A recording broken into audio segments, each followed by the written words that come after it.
आप देख रहे हैं इंडिया टीवी, आपके साथ मैं हूं Meenakshi Joshi. Line of actual control पर इस वक्त की बड़ी खबर, चीन से हाई टेंशन के बीच हलचल बढ़ गई है। इंडियन आर्मी ने अपनी तैयारी और भी पुख्ता कर दी है।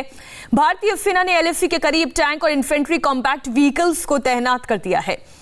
एलएसी पर पूर्वी लद्दाख के चुमार डेप्सांग में इंडियन आर्मी टैंक रेजिमेंट और इन्फेंट्री कॉम्पैक्ट व्हीकल्स की हलचल तेज हो गई है। अभी हाल ही में एलएसी पर राफेल ने भी अपनी ताकत दिखाई थी और अब T-72 जैसे टैंक अपनी ताकत दिखा रहे हैं, जिसकी तस्वीर डेमचौक से आप देख रहे हैं। डेमचौक में लोमा इलाके में ये टैंक तैनात किए गए हैं। एलएसी पर हलचल की ये तस्वीर है। अगर युद्ध की परिस्थिति बनती है, अगर हालात बिगड़ते हैं, चीन के साथ संबंधों में और तनाव आता है, तो ऐसी परिस्थिति से निपटने के लिए भी भारत अपनी तैयारी तगड़ी कर रही है। दो तस्वीर आप देख रहे हैं डेमचौक की, ये दोनों तस्वीर जिसमें आप वो टैंक T-72 देख रहे हैं। पहले आपने राफेल की उड़ान एलएसी पर देखी और अब जमीन पर भारत की सैन्य शक्ति की तस्वीर आप देख रही हैं। लाइन ऑफ एक्चुअल कंट्रोल पर, जैसा कि आप जानते हैं, पिछले कई महीनों से चीन के साथ तनाव की स्थिति बनी हुई है। बार बार दोनों सेनाएं, चाहे भारत की आर्मी या चाइना की पीपल लिबरेशन आर्मी की बात की जाए, तो आमने सामने की स्थिति बनी है। तनाव बढ़ा है, बातचीत के जरिए मसले का हल निकाला जा रहा है, तनाव को कम करने की कोशिश भी हो रही है, लेकिन किसी भी बुरी से बुरी, विकट से विकट परिस्थिति से निपटने के लिए तैयारी भारतीय सेना ने पूरी कर रखी है। T-72 टैंक की ये तस्वीर आप देख रहे हैं। ये 3 एंगल से हम आपके लिए तस्वीर लेकर आए हैं डेमचौक से।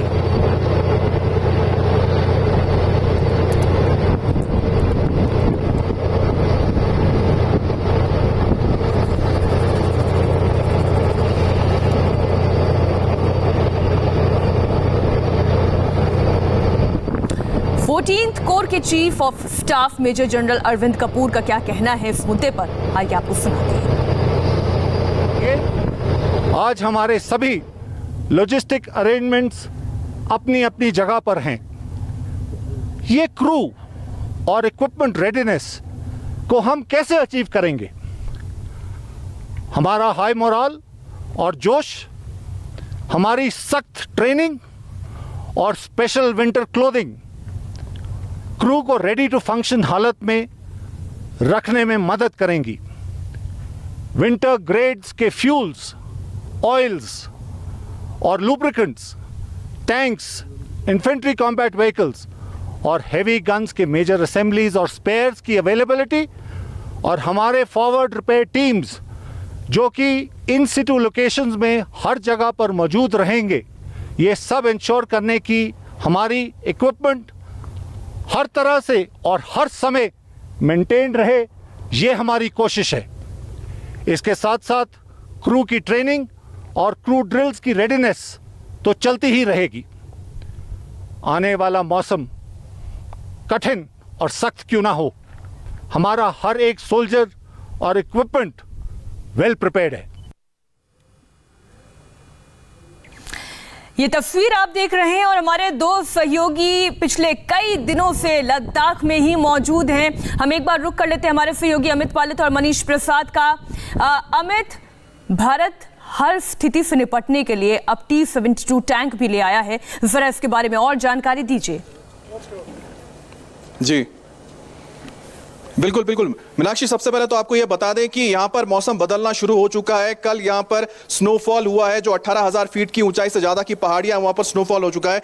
लेकिन जिसका जिक्र आप कर रही हैं कि किस तरह से हमारी ट्रुप तैयार है कि आने वाले दिनों में जब मौसम और ज्यादा ठंडा हो जाएगा, बर्फबारी होगी, और जिसकी तस्वीरें इस वक्त हम स्क्रीन पर देख रहे हैं। मनीष मेरे साथ है, मनीष को भी पूरी जानकारी है। मनीष, ये बताइए कि जो जिस तरह से हमारे ट्रुप्स वहां पर मौजूद है, डेमचौक हो या फिर स्पांगुर गैप के पास यानी कि चुशुल के इलाके में हो, टैंक्स हो, हथियार हो, पूरी तरह से किस तरह से उनको प्रिपेयर्डनेस करके रखा गया है, खास तौर पे जो आने वाला ठंडा मौसम है उसे देखते हुए? देखिए 14 महीने की प्रिपेयर्डनेस है जिसके आधार पर भारतीय सेना ने और साथ में इंटीग्रेटेड तरीके से भारतीय वायुसेना ने भी आने वाले 14 महीने की पूरी तैयारी कर ली है। और खासतौर पे 826 किलोमीटर के इस line of actual control eastern Ladakh के पूरे स्ट्रेच पर डिप्लॉयमेंट है। उसके साथ साथ स्ट्रेटेजिक तौर पर जो डंप है उसको पूरी तरीके से रखा गया है। सबसे पहली बात, चुमार, डेमचौक, पेंगोंगसो, मुखपारी, रचनला, हुनान कोस्ट, डेप्सांग, ये वो एरियाज हैं जहां पर भारतीय सेना का 14 महीने का पूरा डिप्लॉयमेंट के साथ जो आर्म्स, एम्युनिशंस और लॉजिस्टिक है ठंड को देखते हुए, क्योंकि तापमान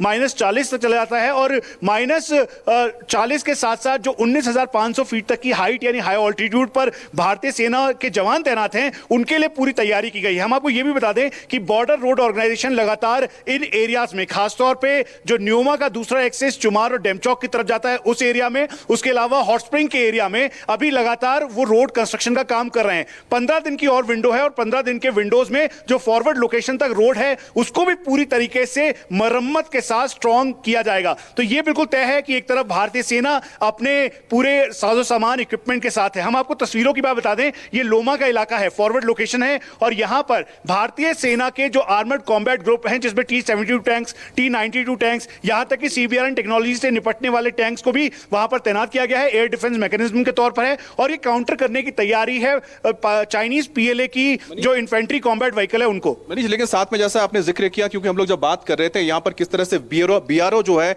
चाहे ल्योमा का इलाका हो या फिर जो हॉट स्प्रिंग का इलाका है, वहां तक उन्होंने रोड बना लिया है। इसका फायदा बताइए कि किस तरह से जो टैंक्स हमारे हैं, इसके बाद आर्टिलरी जो हमारे गन्स हैं, ये किस तरह से पहले भी पोजीशन, और अगर उनको एक्सचेंज करना पड़े यानी कि लाना ही पड़े मेंटेनेंस के लिए, तो वो भी पॉसिबल है रोड की वजह से। देखिए ये बिल्कुल क्लियर है कि खासतौर पे दो मेन एक्सेस है।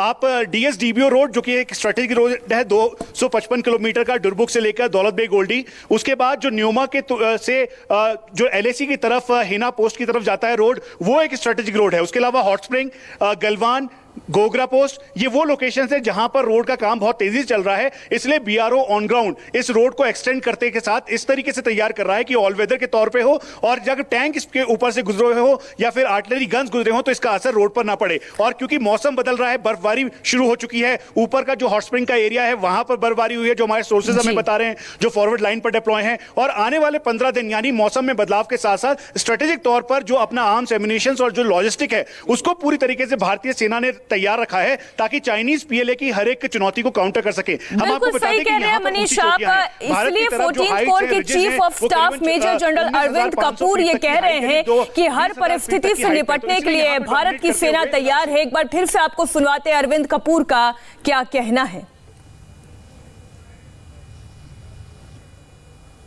ये आज हमारे सभी लॉजिस्टिक अरेंजमेंट्स अपनी अपनी जगह पर हैं। ये क्रू और इक्विपमेंट रेडीनेस को हम कैसे अचीव करेंगे? हमारा हाई मोरल और जोश, हमारी सख्त ट्रेनिंग और स्पेशल विंटर क्लोथिंग क्रू को रेडी टू फंक्शन हालत में रखने में मदद करेंगी। विंटर ग्रेड्स के फ्यूल्स, ऑयल्स और lubricants, tanks, infantry combat vehicles और हेवी गन्स के मेजर असेंबलीज और स्पेयर्स की अवेलेबिलिटी और हमारे फॉरवर्ड रिपेयर टीम्स जो कि इन सिटू लोकेशंस में हर जगह पर मौजूद रहेंगे, ये सब इंश्योर करने की हमारी इक्विपमेंट हर तरह से और हर समय मेंटेन रहे, ये हमारी कोशिश है। इसके साथ साथ क्रू की ट्रेनिंग और क्रू ड्रिल्स की रेडीनेस तो चलती ही रहेगी। आने वाला मौसम कठिन और सख्त क्यों ना हो, हमारा हर एक सोल्जर और इक्विपमेंट वेल प्रिपेयर्ड है। तो इतनी ठंड और जब तापमान 45 डिग्री के भी नीचे चला जाता है तो टैंक्स को मेंटेन रखना आसान नहीं है। और इसलिए अरविंद कपूर को आपने सुना जिन्होंने साफ कहा कि तैयारी पूरी है। लेकिन जब अमित हम ये कहते हैं कि तैयारी पूरी है तो इसका क्या मतलब निकाला जाए? क्या युद्ध की परिस्थिति है? युद्ध हो सकता है। देखिए मीनाक्षी, सबसे पहले आपको बता दें कि हम पूरी तरह से प्रिपेयर्ड है। उसका मतलब ये होता है कि आप मान लीजिए कि जो हमारी सेना ने भी इस बात को मान लिया है कि हम लोग अभी जो विंटर्स आने वाले हैं, सर्दियां आने वाली हैं, हो सकता है कि पूरे विंटर्स हमको यहां पर ही रहना पड़े और काफी ऊंचाई पर हमें रहना पड़े। दूसरी बात होता है कि हम किस तरह से प्रिपेयर्ड है। जो इक्विपमेंट्स दिखाए जा रहे हैं, जो टैंक्स आप देख रहे हैं, इसमें डीजल का इस्तेमाल होता है। और आपको बता दें कि इस बार जो यहां पर हमारी फोर्सेज है उनके लिए विंटर डीजल का इंतजाम किया गया है। ऐसा डीजल जिस डीजल को यहां पर तैयार किया हमारे साइंटिस्ट ने, और वो -30 डिग्री में भी काम करता है, जमता नहीं है। नॉर्मल जो डीजल है वो 0 के नीचे जाते ही जम जाता है, लेकिन जो ये विंटर डीजल है ये -30 में भी काम करेगा। मतलब जो हमारे टैंक्स है, जनरेटर्स है, जो तमाम इक्विपमेंट्स है, गाड़ियां हैं जो इस वक्त एलएसी पर तैनात है, उनको कोई दिक्कत नहीं होगी। और साथ ही साथ बड़ी बात यह होती है कि मनीष, जिस तरह से हम वहां पर प्रिपेयर्डनेस कर रहे हैं, जो बातचीत हो रही है उसमें कोई रास्ता नहीं निकल रहा है। साफ संदेश यही है कि भारतीय जो सैनिक हैं वो तैयार है कि पूरा विंटर हो सकता है कि उनको एलएसी पर ही गुजारना पड़े, जिस तरह से हम सियाचिन में हैं। अमित, तापमान -40 से ऊपर जाएगा, पहला। दूसरा, स्नोफॉल होगी जिसकी वजह से जो बर्फ की लेयर है वो करीबन 10 से 15 फीट या उससे भी ऊपर तक जाएगी। जिसकी बात आप कर रहे हैं प्रिपरेशन की, उसे 14 मंथ का मंथली मेंटेनेंस फिगर कहते हैं। और उसकी तैयारी जो FOL है यानी फ्यूल ऑयल ल्यूब्रिकेंट, उसके हिसाब से है, लॉजिस्टिक रसद के हिसाब से है, और जो हाई ऑल्टीट्यूड में आर्कटिक टेंट, कैरो हीटर्स, उसके साथ साथ जो रसद है वो पहुंचा दी गई है, ताकि 14 महीने के इस पूरे लॉक में भी भारतीय सेना को किसी भी चीज से दिक्कत ना हो। अब रही बात जिस तरह से लगातार कोर कमांडर लेवल्स और डिप्लोमेटिक स्तर पर बातचीत हो रही है, यह हमें बताया गया आर्मी हेडक्वार्टर के सोर्सेस के द्वारा कि आने वाले दिनों में 7वीं बार एक बार फिर से डिप्लोमेटिक और फिर जो मिलिट्री टॉक्स है वो होंगी। वजह यह है कि चाइनीज PLA पेंगोंगसो के फिंगर 4 से लेकर फिंगर 8 की पोजीशन पर अड़ा हुआ है, वो पीछे जाने को तैयार नहीं है। वो साउथ ऑफ पेंगोंग की बात कर रहा है, यानी वो बुकपारी की बात कर रहा है, हुनान कोस्ट की बात कर रहा है, कोंका ला की बात कर रहा है, लेकिन कहीं से भी वो डेप्सांग और साथ में पेंगोंगसो की बात नहीं कर रहा। तो इसीलिए रणनीतिक तौर पर भारतीय सेना कहीं से भी गार्ड डाउन नहीं करना चाहती। यही वजह है कि भारतीय सेना और भारतीय वायुसेना इंटीग्रेटेड तरीके से 826 किलोमीटर के लाइन ऑफ एक्चुअल कंट्रोल पर तैनात है। हम आपको यह भी बता दें, जो हमारे सोर्सेस से जानकारी मिली है कि भारत चीन की जो 3488 किलोमीटर के लाइन ऑफ एक्चुअल कंट्रोल है, उत्तराखंड, हिमाचल प्रदेश, लद्दाख का ये इलाका, उसके अलावा असम और अरुणाचल प्रदेश और सिक्किम, ये पूरे एरियाज में भारतीय सेना और वायुसेना का इंटीग्रेटेड डिप्लॉयमेंट इस तरीके का है कि अगर कहीं से भी चाइनीज PLA एक बार फिर से फ्रिक्शन पॉइंट के तौर पर या फिर फिश टेल पे या फिर ट्रिग हाइट्स या फिर जो बाकी जो क्लैश पॉइंट है वहां पर आकर अगर उपद्रव मचाने की कोशिश करता है तो उसको उसी की भाषा में जवाब दिया जा सके, चाहे मौसम में बदलाव हो या किसी भी तरीके से हो। बर्फबारी से भारतीय सेना पीछे नहीं हटने वाली, वो बिल्कुल इंटैक्ट है। मनीष मुझे सुन नहीं पा रहे हैं, आगे डिप्लॉयमेंट, इसलिए आप ये सवाल उनसे जरूर पूछेगा कि भारत और चीन के बीच में ये नरम कम और गर्म ज्यादा रिश्ते, ये हमने 2014 में भी देखे थे, और तब पूर्वी लद्दाख में वो भी परिस्थिति हमने देखी थी। तब यही T-72 टैंक की एक रेजिमेंट हमने 2014 में भेजी थी, और फिर दूसरी रेजिमेंट T-72 टैंक की हमें 2015 में भी भेजनी पड़ी थी। यानी स्थिति चीन के साथ बातचीत के जरिए कुछ बदलती दिखाई नहीं दे रही है। 2014 से लेकर 2020 तक का इतना लंबा समय बीत चुका है और स्थिति गर्म ही है। लेकिन मीनाक्षी, इसमें एक मैं और जोड़ दूं, क्योंकि आप जिसका जिक्र कर रहे हैं उससे पहले 2014 से पहले 2013 में भी डेप्सांग के इलाके में स्टैंड ऑफ हुआ था। उस स्टैंड ऑफ में भी इसी तरह से जो आपके हमारे आर्मर्ड ब्रिगेड्स थे, यानी कि जो टैंक रेजिमेंट्स उनको डिप्लॉय किया गया था। इस बार भी डेप्सांग में उसी तरह के हालात हैं।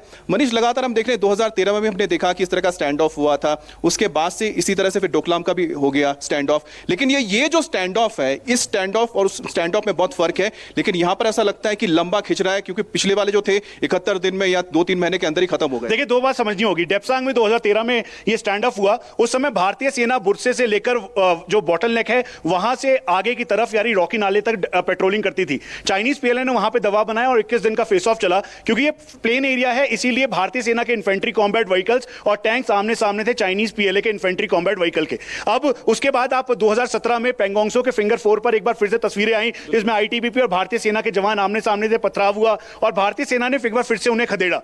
डेमचौक एक बहुत ही स्ट्रेटेजिक एरिया है, यहां पर दबाव बनाने की रणनीति के साथ चाइनीज PLA लगातार आता है। लेकिन उससे पलट बिल्कुल जब डोकलाम हुआ तो 73 दिन का स्टैंड ऑफ था, उसको पूरी तरीके से डिसएंगेज किया गया। और ये जो है ये इस बार बिल्कुल सबसे अलग है। उसकी वजह यह है क्योंकि मौसम में बदलाव हो रहा है। चाइनीज PLA पूरी रणनीति के साथ उसने अपने करीबन 30 से 40 हजार जवानों की तैनाती चाइनीज PLA की दूसरी तरफ 826 किलोमीटर की तरफ की है। और उसके अलावा जो 4 मेन बेसेस हैं वहां पर भी वो लगातार अपने हमारे दर्शक भी इंडिया टीवी के इस पूरी जो आपकी जानकारी आप दे रहे हैं उससे ये समझ चुके हैं कि भारत की रणनीति एकदम क्लियर है। वो ये जानता है, वो ये समझता है और इसी रणनीति पर वो चल रहा है कि अगर चीन के सैनिक वहीं पे डटे रहे तो भारतीय सेना की भी युद्ध की तैयारी पूरी है। एक छोटे से ब्रेक के लिए हम रुक रहे हैं। ब्रेक के बाद कुछ और खबरें, इन टैंक्स को ऑपरेट करने वाले जवानों का क्या कहना है वो भी आपको सुनाएंगे।